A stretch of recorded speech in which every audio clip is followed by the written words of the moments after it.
If the government were not shut down, we would have received the latest official report today on jobs and unemployment. Instead, it's the second straight missing report, leaving employers, workers, and policymakers trying to understand the labor picture without crucial data. One thing seems clear. The labor market may not be cratering, but it doesn't look very strong. This week, one private report found 42,000 new jobs were created last month. Then a separate report found that more than 150,000 jobs were cut in October, the highest in over 2 decades, and tied in part to the AI boom. Paul Solman has been looking into the most recent official unemployment numbers and questions over whether the government's own measurements are outdated. Our first-year president, Joe Biden. I know some wanted to see a larger number today, and so did I. George W. Bush. The fundamentals are strong. We're just in a rough patch. Barack Obama. And it's a reminder that we're still in the middle of a very deep recession. Donald Trump is not the first recent president vexed by a dreary number of jobs created, but he is the first to declare war on the data. We're doing so well. I believe the numbers were phony, so you know what I did? I fired her. Right. And you know what? I did the right thing. Which her, Erica McIntarfer, then commissioner of the BLS, the Bureau of Labor Statistics. In August, hours after a BLS report showing slow job growth and large downward revisions for previous months, Trump canned her, claiming she'd rigged the totals to make him look bad. These numbers just came out, by the way. Now, few outside the White House think the BLS ever cooks the books, but plenty of Americans might agree that something seems wrong with the other BLS number that comes out every month tracking the job market, the unemployment rate. It's barely 4%, less than the average of every decade since the 1960s. Yet 2/3 of U.S. workers now report living paycheck to paycheck. The job, search has been rough. Like 33-year-old marketing pro Shelby Glover, laid off in 2023. She now works 3 jobs to make ends meet. I don't remember a time, even when I was in my early 20s, where it has felt this difficult. Producing numbers, headline numbers that are reported every month that produce a rosier picture than is in fact lived reality, misleads the American people and misleads policymakers, and it has very serious implications. Former controller of the currency Eugene Ludwig says the problem is how the BLS defines unemployment. When we think of as employed, right, we think of somebody having at least enough of a job that they can eat and have a roof over their head. But when we put out these numbers and say, hey, only 4.3% of the American people are unemployed, we think of a world that is quite different than the reality that people are facing. The headline unemployment rate measures the percentage of Americans looking for work who can't find any.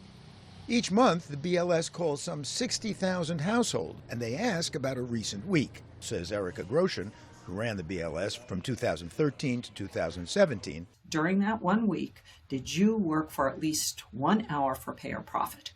There are other questions, but yes, 1 hour in a week, and the BLS says you're employed. These definitions were established in the 1930s, and it was much more typical for somebody either to have a job, factory job or whatever, or not to have one. Our gig economy, where we have a high percentage of the population with short-term gigs, is a different world. And the statistical resources in the government haven't accommodated to that. So, claims Ludwig, the unemployment numbers ignore millions of Americans who either can't find as much work as they want or don't earn more than $25,000 a year. Functionally unemployed, he calls them. People like Brian Box, a forester in Athens, Georgia. Do you consider yourself employed?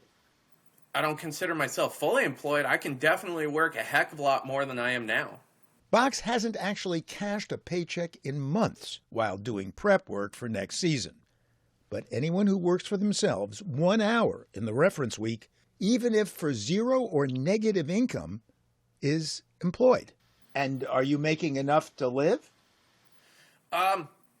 Right now, the only way my finances make sense are because of my family helping me out. It's really, really tough. I hate feeling like I'm a burden to others. Shelby Glover is struggling too. I have put in dozens and dozens of resumes, and maybe once or twice made it to an actual interview. When you see the headline numbers of low unemployment, for example, just barely over 4%. What's your reaction? It is a little hard to believe. I mean, right now at this point, I am employed, but I'm not fully employed.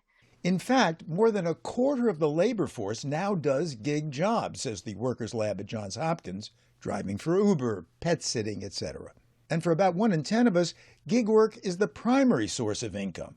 Thus, concludes Ludwig, The more that we have part-time work where people really want to have a full-time job, and the more that we don't pay people a living wage, our calculation would show that, in fact, as a practical matter, in terms of a functional matter, they're really unemployed. So what do you calculate the real functional unemployment rate to be?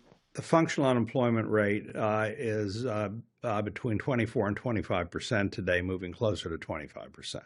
Former BLS head Erica Groshin doesn't dispute the math, but she thinks the agency's headline number is the standard for a reason. One number is never going to tell you everything you want to know if you care about the labor market.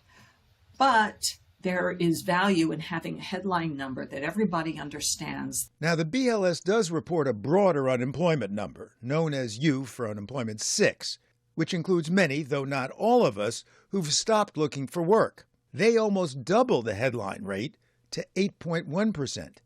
Add in everyone who says they want a job, around 11.5%.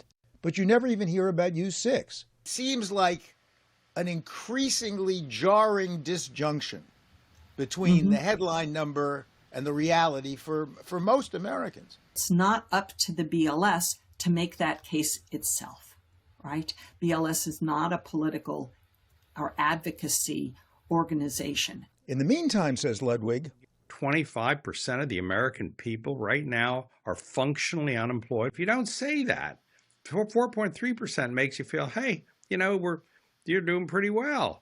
It paints a much rosier picture, and it causes policymakers not to take the problem as seriously as it really is.